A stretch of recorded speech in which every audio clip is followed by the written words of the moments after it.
पूज्य गुरुदेव की दी हुई लिखनी में से जिस लेख को आज हम पढ़ेंगे उसका शीर्षक है नाम खुमारी एक सच्चाई है। मार्च 1, 1988 को पूज्य गुरुदेव ने यह लेख लिखा था।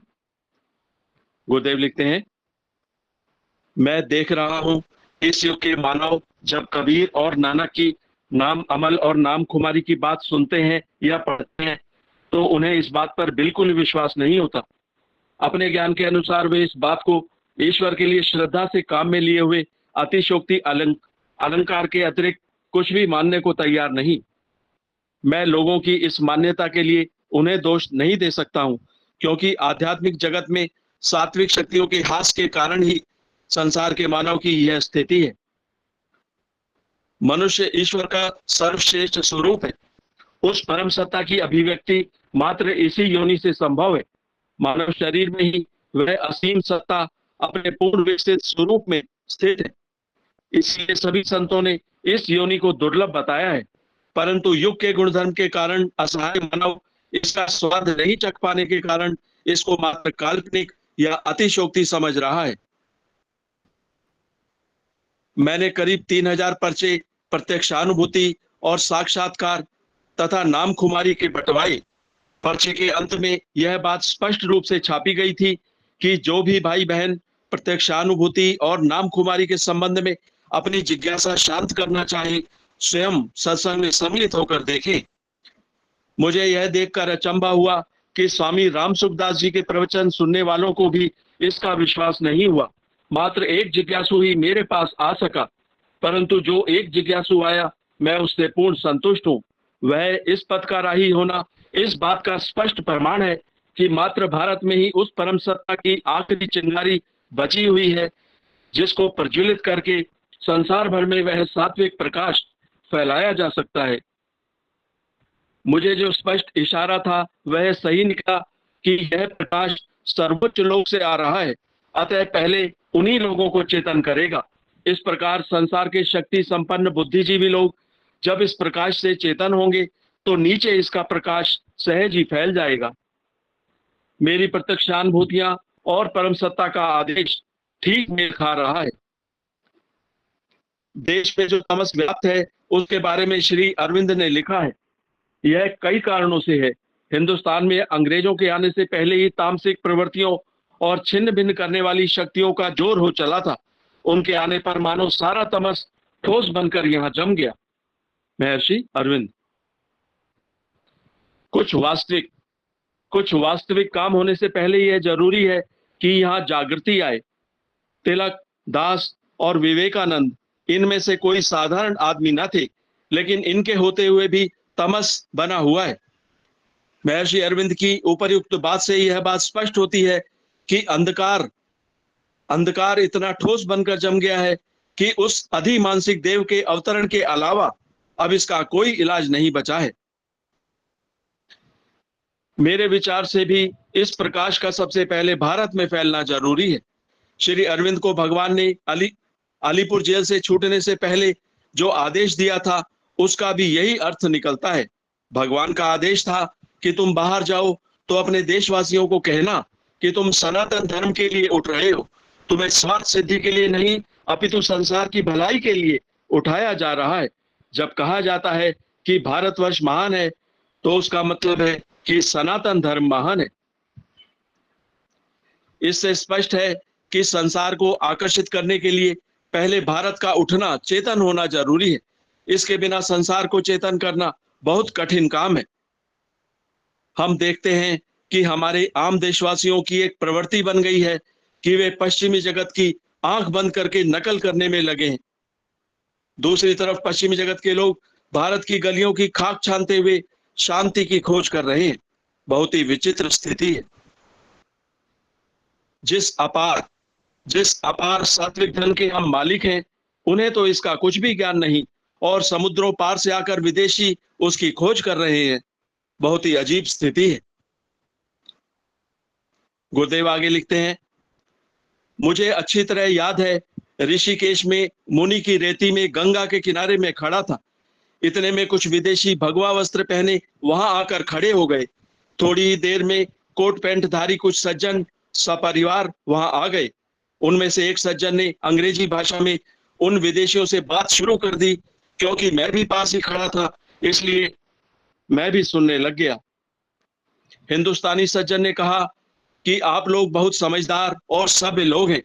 आप इन ठगों के चक्कर में कैसे फंस गए? ये लोग केवल आप लोगों से धन ठगने के लिए विभिन्न प्रकार के स्वांग रच रहे हैं। इनके पास ऐसी कोई शक्ति नहीं है जिसके लिए आप ठगाए जा रहे हो। इस पर एक विदेशी बोला, आप क्या कह रहे हो? मुझे समझ नहीं आ रहा है। ऐसा लगता है आप पूर्वाग्रह से ग्रस्त हैं। क्या आपने इन सन्यासियों के पास आकर कभी जानने का प्रयास किया कि ये क्या कर रहे हैं? मैं देख रहा हूं, हमारा दैनिक जीवन में जो खर्च होना चाहिए उससे एक पैसा भी अधिक नहीं लिया जा रहा है। मैं जब हमारे देशवासियों की यह हालत देखता हूं तो बहुत हैरानी होती है। हमारे देश के सभ्य और साधन संपन्न लोग पूर्ण रूप से धर्म से विमुख हो चुके हैं। हमारे देश के सभ्य और साधन संपन्न लोग पूर्ण रूप से धर्म से विमुख हो चुके हैं। जब तक उन्हें प्रत्यक्षानुभूति, साक्षात्कार और नाम खुमारी की अनुभूति नहीं करवाई जाती, चेतना असंभव है। शरीर के जिस अंग में बीमारी होती है, डॉक्टर चीर फाड़ द्वारा उसी अंग का इलाज करते हैं, तभी पूरा शरीर स्वस्थ होता है। अतः हमें पहले इन्हीं बीमार लोगों का इलाज करना है, तभी चेतना संभव है। हम देख रहे हैं, हमारे देश के प्राय सभी राजनेता वाम मार्गी तामसिक तांत्रिकों के चक्कर में पड़े हुए हैं। ऐसे अनेक तामसिक तांत्रिक राजसत्ता का भयंकर दुरुपयोग करके अपनी काली शिक्षा का प्रचार प्रसार करके देश में अंधकार फैला रहे हैं। इस प्रकार समाज का जो वर्ग इन तामसिक लोगों के चक्कर में है तथा जो इन ढोंगियों से तंग आकर धर्म से विमुख हो चुका है, सर्वप्रथम उनका इलाज किए बिना देश में चेतना असंभव है। पश्चिमी जगत के लोग सच्चाई को परखने और स्वीकार करने में कभी नहीं झिझकते। पश्चिमी जगत के लोग सच्चाई को परखने और स्वीकार करने में कभी नहीं झिझकते।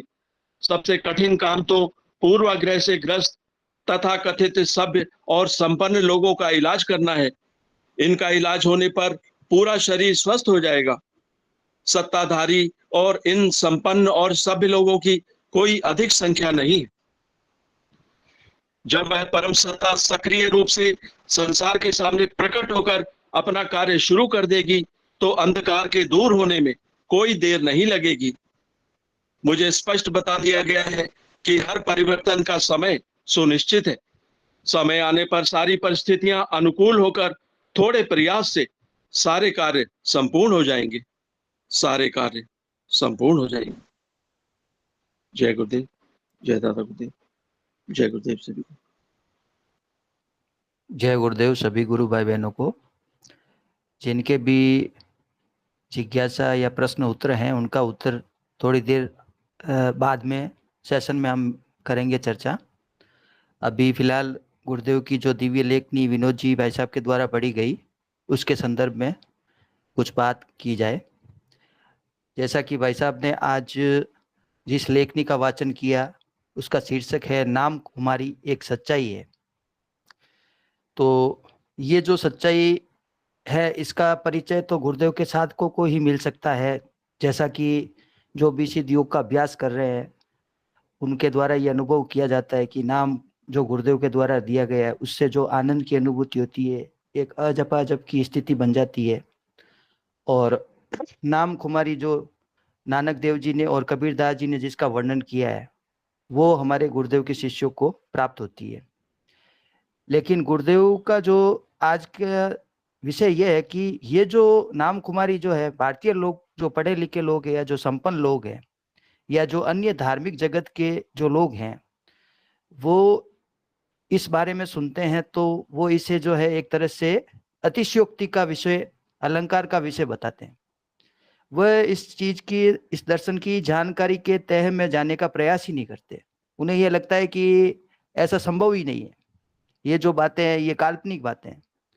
और भारत के पतन के साथ साथ जो है भारतीय लोगों की मानसिकता इतनी ज्यादा पतित हो गई कि उन्हें अपने खुद के धर्म, अपने खुद के जो आध्यात्मिक सिद्धांतों पर ही विश्वास नहीं रहा। लोग, भारत के लोग जो है पश्चिमी सभ्यता का अनुकरण करते हैं। इसका जो एक उदाहरण श्री अरविंद का स्वयं का जीवन रहा है। उनके पिताजी की ये सोच थी कि श्री अरविंद को पश्चिमी जगत की ही शिक्षा दीक्षा दी जाए और पश्चिमी सभ्यता का अनुसरण करवाया जाए। वो भारत में जन्म जरूर उनका हुआ, लेकिन भारत में रहे नहीं। उनकी शिक्षा दीक्षा सब इंग्लैंड में हुई और शिक्षा पूर्ण होने के बाद में वो पूरे अंग्रेज बन के ही लौटे थे भारत। लेकिन उनके हृदय में जो है भारत के प्रति प्रेम था। उनकी एक ये तीव्र इच्छा थी कि भारत आजाद हो और ये जो शासन, अंग्रेजी शासन है, उससे मुक्ति मिले। तो कहीं ना कहीं उन्हें भारत के जो आध्यात्मिक सिद्धांतों की जानकारी जब हुई तो उन्हें ये लगा कि ये सारी काल्पनिक बातें हैं, क्योंकि वो खुद उस अंग्रेजी सभ्यता से प्रभावित थे। फिर धीरे धीरे जब वो भारत के लोगों के संपर्क में आए, जो बड़े बड़े जो तिलक और बड़े बड़े क्रांतिकारी जो है, जब उनके संपर्क में आए, दास आदि, तो उन्हें यह विश्वास हुआ कि हाँ सच्चाई तो है, लेकिन अनुभूति, प्रत्यक्ष अनुभूति तब तक नहीं थी। और फिर धीरे धीरे उन्हें वो सब प्रत्यक्ष अनुभव भगवान की कृपा से हुआ। और अलीपुर जेल में जो भगवान श्री कृष्ण ने उन्हें संदेश दिया कि ये वही धर्म है जिसे मैं उठा रहा हूँ, सनातन धर्म है, ये मेरी इच्छा है कि ये धर्म उठे और विश्व कल्याण के लिए उठे। तो कई बातें जो थी उनमें कई हिंदू धर्म के सिद्धांत भी थे जिनकी प्रत्यक्ष अनुभूति अरविंद को जेल के अंदर हुई। और फिर उन्हें यह विश्वास हुआ कि वास्तव में जो है भारत ईश्वर की इच्छा के कारण जो है विश्व गुरु बनेगा। और ये हमें भी विश्वास है कि गुरुदेव के द्वारा जो परिवर्तन लाया जा रहा है ये संपूर्ण विश्व तक पहुंचेगा। लेकिन यहाँ जो आज जो विनोद जी भाई साहब ने बात बताई, उसके अनुसार जो गुरुदेव जिस परिवर्तन की बात कर रहे हैं वो पहले भारत में आना जरूरी है। भारत के लोगों को ये समझना जरूरी है कि हमारा सिद्धांत, हमारे दर्शन की जो उपलब्धियां हैं उनको हमारे द्वारा स्वीकार करना अनिवार्य है।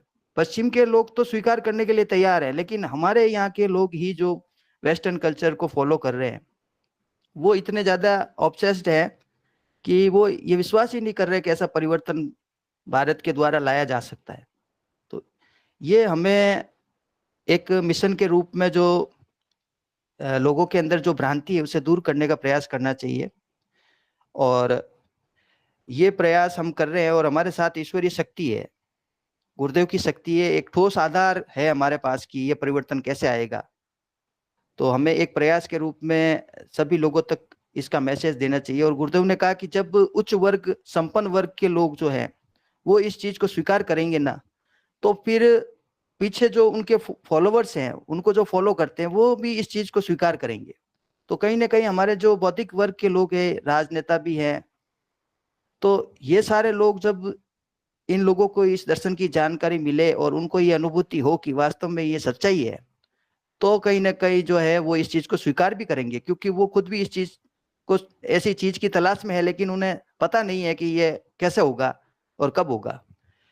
तो गुरुदेव भी कहते थे और श्री अरविंद ने भी कहा है कि ये परिवर्तन जो सामान्य लोगों में तो आ ही रहा है, लेकिन जब तक जो सत्ताधारी लोग हैं, राजनीतिक लोग हैं, जो इस समाज के ऊपर जो एक तरह से जो नियम नियंत्रण का कार्य करते हैं, उनके द्वारा जब ये चीज की अनुभूति की जाएगी और वो इस चीज को स्वीकार करेंगे, तो फिर राज सत्ता के द्वारा ये पूर्ण परिवर्तन जो है भारत में संभव होगा। तो कहीं ना कहीं गुरुदेव ने जो बात कही है वो ये है कि सभ्य और संपन्न समाज के लोग जो हैं उन तक ये मैसेज जाए और उनको भी जो है इस चीज की अनुभूति होगी। और धीरे धीरे ये रूपांतरण पहले हमारे घर में होगा, पहले हमारे स्वयं के देश में होगा, फिर विश्व के जो लोग हैं, पश्चिम जगत के लोग हैं, वो भी धीरे धीरे इस दर्शन को स्वीकार करेंगे। तो आज के लिए बस इतना ही। जय गुरुदेव। हाँ, अब जिनका भी प्रश्न है या जो कोई अपनी बात रखना चाहे वो हैंड रेज करें और धीरे धीरे हम सभी के बातों को सुनेंगे। तो सेशन कंटिन्यू करते हैं। जय गुरुदेव। कोई साधक अपनी बात कहना चाहे? अच्छा, आप में से कोई अगर किसी बीमारी से ठीक हुआ है और वो अपनी स्वेच्छा से जो है इस सेशन के माध्यम से ऑन रिकॉर्ड जो अपना मैसेज देना चाहे, अगर अनुभूति को हम यूट्यूब पे डालेंगे तो उस विषय में अगर कोई इच्छुक है तो अपना नाम नोट डाउन करवा ले। और चूंकि गुरुदेव का प्रचार प्रसार ऑनलाइन हो रहा है तो काफ़ी लोग जो है यूट्यूब के द्वारा जुड़ रहे हैं, फेसबुक के द्वारा भी जुड़ रहे हैं, तो ये जानकारी लोगों तक जा रही है। और आप लोग जो है अपनी जीवन की यात्रा के रूप में किसी भी तरह से जो परिवर्तन आप में आया है उस परिवर्तन को अगर साझा करना चाहें तो आप जरूर आगे आए, ताकि लोगों को पता चले कि किस तरह का परिवर्तन गुरुदेव की साधना से आ रहा है। जय श्री गुरुदेव। गुरु भाई, हाँ बोलिए। ओके, मतलब जो अनुपम जी जो गुरु भाई जुड़ रहे थे, आप उससे मतलब बात कहने के लिए मतलब निमंत्रण कर सकते हैं मतलब। बिल्कुल जय बिल्कुल, गुरुदेव। बुलाई। अनुपम जी है आज? हे अच्छा। हाँ अनुपम जी अगर सुन रहे हैं तो हाँ जी, माइक ऑन कीजिए। जय गुरुदेव। जय गुरुदेव।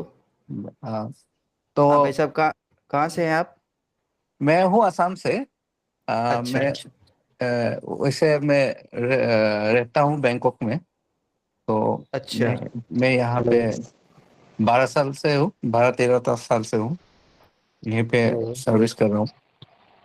तो मेरा एक एक्सपीरियंस है। तो मेरा 2012 में यहाँ पे आना हुआ।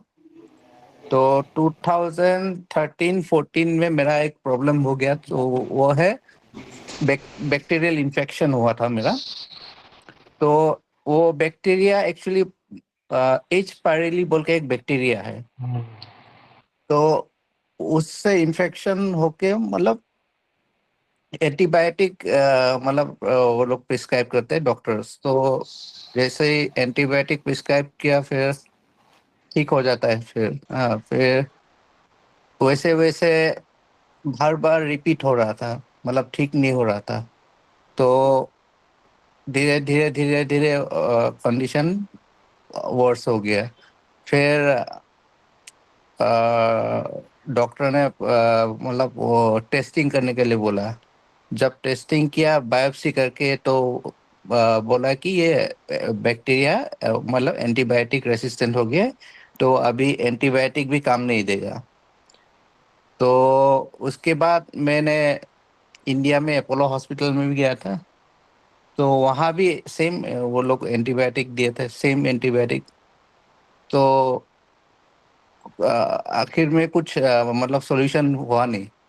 फिर मैंने दूसरा मेथड बहुत सारा यूज़ किया, जो ऑल्टरनेटिव मेथड, जो यूट्यूब से देख के फिर भी सॉल्यूशन कुछ नहीं हुआ। फिर एक दिन मैं ये हीलिंग वगैरह वो सब देख रहा था फेसबुक में। तो शायद मेरा कोई गुरुदेव का पेज में मैंने किसी को मैसेज किया, तो मुझे लोकेश उपाध्याय बोल के उन्होंने मुझे मैसेज किया। तो वो नेवी से है, नेवी नेवी में काम करते थे पहले। अच्छा तो उन्होंने बहुत लंबा मैसेज दिया मुझे। तो ये आपका अगर प्रॉब्लम है, मेरा भी ऐसा, मेरा भी लाइफ में प्रॉब्लम था। तो ये आप मेडिटेशन करने से आप मतलब आपका ठीक हो सकता है। तो उन्होंने फिर कॉल भी किया मुझे। तो मैं ठीक है, मैं देख लूंगा। मैं इतना वो ठीक से ध्यान नहीं दिया था। फिर नेक्स्ट मॉर्निंग में ठीक है, मैं जो मंत्र है मैं सुन के ऐसे ही जाप कर रहा था। तो फिर उन्होंने नेक्स्ट मॉर्निंग फिर फॉलो अप किया मुझे। तो बोला आपने ध्यान किया क्या? मैंने बोला ध्यान तो नहीं किया। तो उन्होंने बोला आपको 2 टाइम ध्यान करना पड़ेगा, एम्प्टी स्टमक, और आप जाप जितना कर सकते करिए। तो 16 वो डायरेक्ट कॉल करके फिर से फॉलो अप किया, इसलिए मैं सोचा कर लिया जाए। फिर मैं शुरू कर दिया। फिर शुरू करते करते 1 महीने बाद मैंने ऐसी टेस्टिंग किया था, तो वो बैक्टीरिया एक्चुअली नेगेटिव दिखाया। हाँ, तो आई वाज शॉक। तो नेगेटिव है, लेकिन सिम्टम फिर भी मेरा था, जो गैस्ट्रिक एसिडिटी, हाई एसिडिटी था, वो रहा था बहुत दिन। लेकिन मेरा क्या हुआ, अल्कोहल जो मैं लेता था, वो अल्कोहल थोड़ा छूट गया। अराउंड 4 इयर्स तो अल्कोहल पूरा छूट गया। तो 4 इयर्स का बाद फिर मेरा अल्कोहल फिर से शुरू हो गया था, मतलब रेगुलर नहीं, कभी कभी। फिर कोविड आया। तो कोविड का वक्त मेरा फैमिली इंडिया गए थे, तो इंडिया में वो लोग फंस गए लॉकडाउन के लिए वजह से। तो मेरा यहाँ पे वो फिर से वो रिवाइव हो गया, वो जो प्रॉब्लम था, और इस बार ज्यादा हो गया, और बहुत ही ज्यादा। तो मेरा इंटरनल अल्सर होके ब्लीडिंग भी हो रहा था। तो फिर डॉक्टर ने मुझे बोला हॉस्पिटलाइज होना पड़ेगा। तो मैं सोचा अभी क्या करें, हॉस्पिटल खा के अगर ठीक नहीं हो, हॉस्पिटलाइज तो होके कुछ फायदा नहीं होगा, उल्टा यहाँ पे मेडिकल बिल बढ़ेगा और कुछ नहीं होगा। तो मैं उस दिन सोचा मरने से मर जाऊंगा, लेकिन हॉस्पिटल नहीं जाऊंगा। मैं जितना हो सके मैं जॉब करूंगा। तो मैं हॉस्पिटल गया नहीं।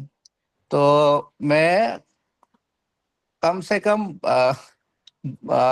24 घंटे में, मतलब 12 घंटे तो जॉब करता था मैं। उठ उठ के पूरा जितना हो सके माथा भारी हो जाता था, लेकिन मैं पूरा जॉब करता था। ऑफिस में जाता भी पूरा हर समय जॉब करता था। और 2 टाइम तो ध्यान है ही। तो 2-3 दिन के बाद मेरा ध्यान एकदम पूरा गहरा लगा। तो ऐसे कैसे करते 7 डेज, विद इन 7 डेज मेरा जो ये जो इंटरनल ब्लीडिंग था वो ठीक हो गया। और मेरा और भी प्रॉब्लम था, जैसा मैं मिल्क नहीं खा पाता था पहले, और ये मेरा ग्लूकोज और लैक्टोज इंटॉलरेंट था मैं।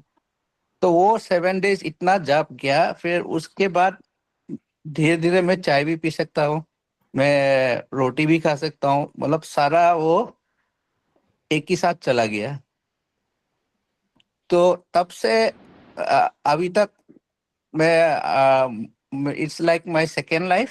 तो मैं जो भी जिसका भी अगर प्रॉब्लम होता है तो मैं बताता हूँ। तो ऐसे ही चल रहा है बस। और ये अभी भास्कर भी रिसेंटली उसका भी बहुत प्रॉब्लम हुआ था, बहुत फोन किया था वो बीच में। मैं अपना स्टोरी बताया उसको, ये और कुछ नहीं, सिर्फ जाप करते रहो, जितना जल्दी जाप करोगे उतना जल्दी ठीक होगे।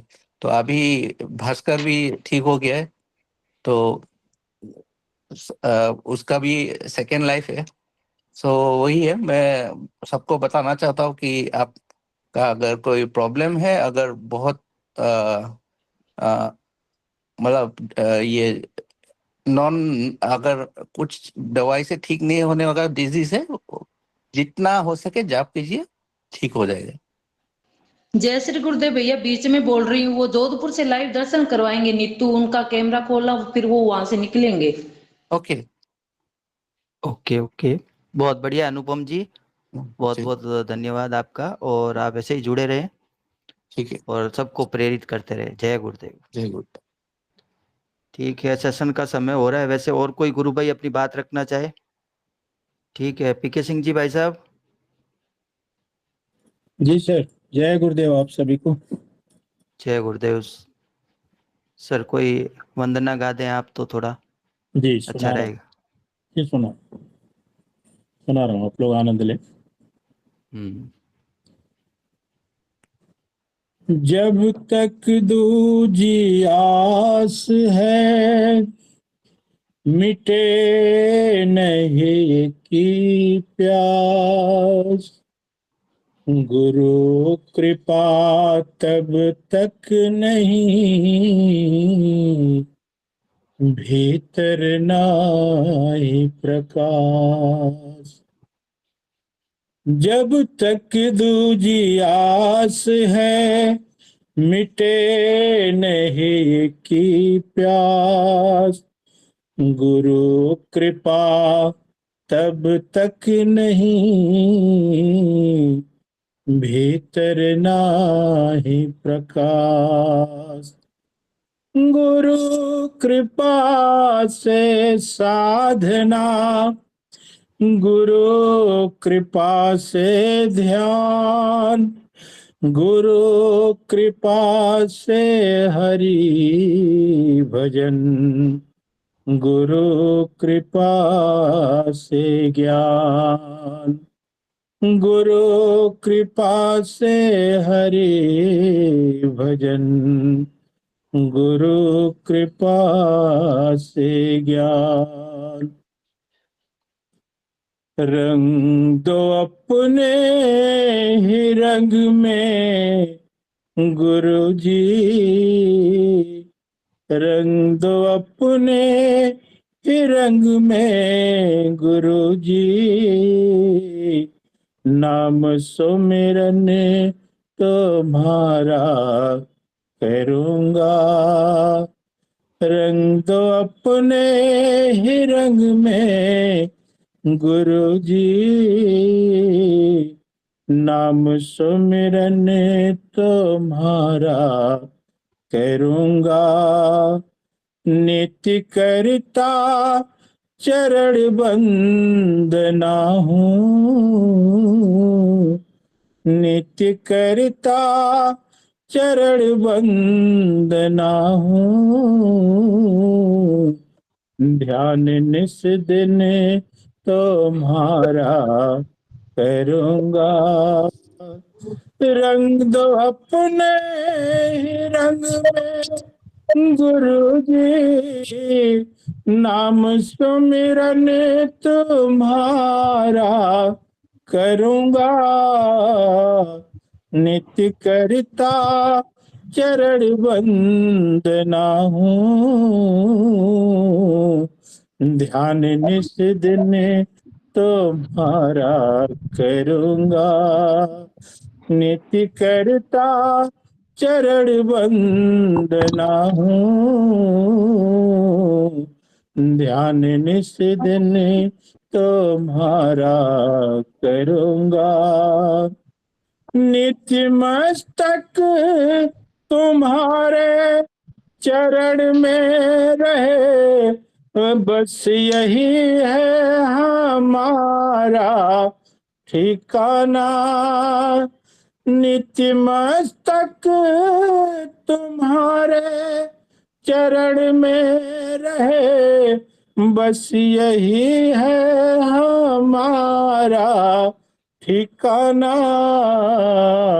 सिर पे रख दो मेरे हाथ अपना, सिर पे रख दो मेरे हाथ अपना। आपकी राह पर नित चलूंगा, सिर पे रख दो मेरे हाथ अपना। आपकी राह पर नित चलूंगा, कोई मन में नहीं है मनोकामना। नित्य दर्शन तुम्हारा मिले बस, कोई मन में नहीं है मनोकामना। नित्य दर्शन तुम्हारा मिले बस, मेरे हृदय के पुष्पों से अर्चन, मेरे हृदय के पुष्पों से अर्चन। आपका नित्य भगवन करूँगा, मेरे हृदय के पुष्पों से अर्चन। आपका नित्य भगवन करूँगा, अपनी भक्ति का रंग ऐसा भर दो, रंग दूजा कोई भी चढ़े ना। अपनी भक्ति का रंग ऐसा भर दो, रंग दूजा कोई भी चढ़े ना। योग का रंग उतरे न मन से, योग का रंग उतरे न मन से। आपकी नित्य भक्ति करूँगा, योग का रंग उतरे न मन से। आपकी नित्य भक्ति करूँगा। अपनी करुणा की बारिश से दाता, मेरे हृदय में रस ऐसा भर दो। अपनी करुणा की बारिश से दाता, मेरे हृदय में रस ऐसा भर दो। कर दो इतनी कृपा मेरे भगवन, कर दो इतनी कृपा मेरे भगवन। नित्य पूजा चरण के करूँगा, कर दो इतनी कृपा मेरे भगवन। नित्य पूजा चरण के करूँगा। रंग दो अपने ही रंग में गुरु जी, नाम सुमिरन तुम्हारा करूँगा। नित्य करता चरण वंदना हूँ, ध्यान निशिदिन तुम्हारा करूँगा। ध्यान निशिदिन तुम्हारा करूँगा।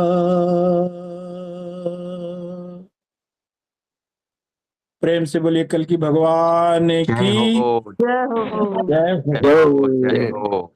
जय हो।